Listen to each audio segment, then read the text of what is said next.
नमस्कार जय जगन्नाथ। आज ओडिशा ह्यूमन राइट कमिशन में बर्तमान आम आज केस फाइल कलु।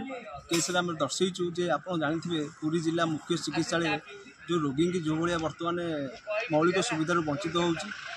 मेडिकल ठीक समय डाक्तर मैंने उपस्थित रोना आप जानते इवनिंग अपराह पर बर्तमान सब विभाग बंद रोचे।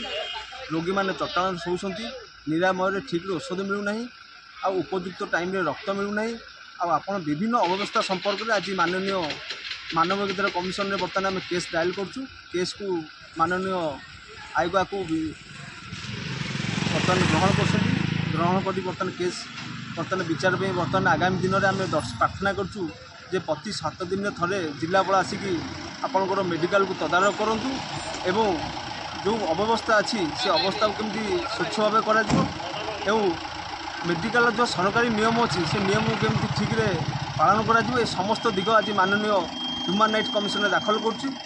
आयोग या ग्रहण कर आगामी दिन में जवाब दाखल करेंगे आमको कहते। धन्यवाद। जय जगन्नाथ।